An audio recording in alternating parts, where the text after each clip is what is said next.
వనపర్తి జిల్లా ఏదుల మండలంలో నిర్మించ తలపెట్టిన గొల్లపల్లి చీర్కపల్లి రిజర్వాయర్ వివాదాస్పదంగా మారింది. దీని కింద ఉద్దేశించిన ఆయకట్టుకు పాలమూరు రంగారెడ్డి ఎత్తిపోతల పథకంలో అంతర్భాగమైన ఏదుల నుంచి నీరందించే అవకాశం ఉన్నా అది కాదని గొల్లపల్లిని తెరపైకి తేవడంతో ఆయా గ్రామాల ప్రజలు, రైతులు భగ్గుమంటున్నారు.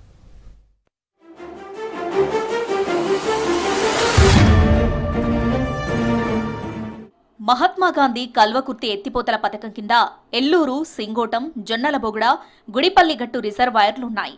వీటి సామర్థ్యం మొత్తం 4 టీఎంసీలు.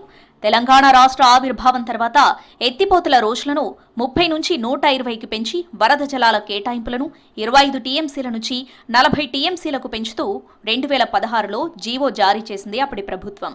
అంతేకాదు నీటి నిల్వ కోసం ప్రధాన కాల్వ వెంట ఆన్లైన్ రిజర్వాయర్ల అనుకూలతలపై సర్వే చేయించింది. 50 నుంచి 47, తర్వాత 2019లో 20 రిజర్వాయర్లకు కుదిస్తూ ఎంపిక చేసిన వాటిలో గొల్లపల్లి ఒకటి. 2.81 టీఎంసీల సామర్థ్యంతో ప్రతిపాదించిన ఈ రిజర్వాయర్కు సంబంధించి గొల్లపల్లి, చీర్కపల్లి, చెన్నారం, రేవల్లి, తల్పునూరు తండాకు చెందిన సన్న, చిన్నకారు రైతుల భూములు సుమారు 1352 ఎకరాలు ముంపునకు గురవుతాయని అధికారులు లెక్కలు వేశారు. ఏదుల రిజర్వాయర్ నిర్మాణంలో కల్వకుర్తి ఎత్తిపోతల పథకంలో D5, D8 కాల్వల కింద పలువురు రైతులు ఇదివరకే భూములు కోల్పోయారు. పెద్ద మొత్తంలో భూములు కోల్పోయిన కొందరు మిగిలిన కొంత భూమిలో వ్యవసాయం చేస్తున్నారు. ఏమీ మిగలకపోవడంతో మరికొందరు వచ్చిన అరకొర పరిహారంతో పాటు ఆస్తులు అమ్ముకొని అప్పులు చేసి కొన్న 1-2 ఎకరాల్లో సాగు చేస్తూ జీవనం సాగిస్తున్నారు.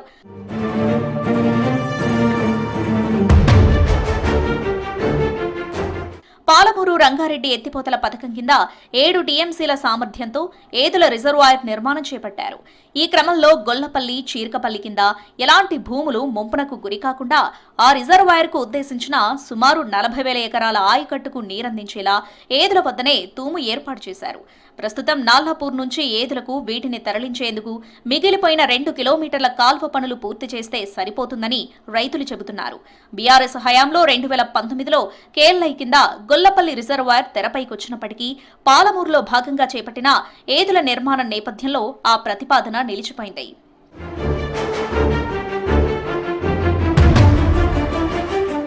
ఏదుల రిజర్వాయర్ ఉండగా దీనికి 100 మీటర్ల దూరంలో గొల్లపల్లి జలాశయం ఏర్పాటు చేయాలనే ఆలోచన సరికాదని బీఆర్ఎస్ నేతలు అంటున్నారు. ఏదుల నుంచి తూము ఏర్పాటు చేశారని, ఈ మేరకు 2019లోనే ఆగిన ప్రతిపాదనలను మళ్లీ ఎందుకు తెరపైకి తీసుకొచ్చారని ప్రశ్నిస్తున్నారు.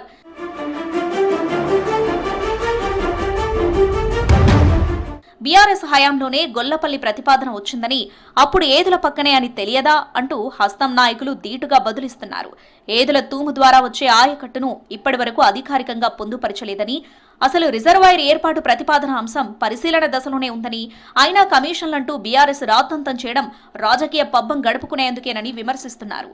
ఆ వనపర్తి నియోజకవర్గంలో ఉన్న రైతులకందరికీ ఆ జూన్, జూలైలో తుకాలు పోసే టైంకు కృష్ణానది ఎప్పుడు చరిత్రలు రాదు. 10 సంవత్సరాలకు ఒకసారి జూలై ఎండింగ్లో వస్తుంది, తర్వాత ఆగస్టు, సెప్టెంబర్లో వస్తుంది. కాబట్టి ఆ రిజర్వాయర్కి సంబంధించిన ఆ 1237 ఎకరాల్లో 400 మంది రైతులు ఎవరైతే ఉన్నారో ఆ రైతుల దగ్గరికి వెళ్ళి వాళ్ళకు నచ్చజెప్పి వాళ్ళతో మాట్లాడి వాళ్ళందరి అభిప్రాయం మేరకే మేము ముందర పోతాం.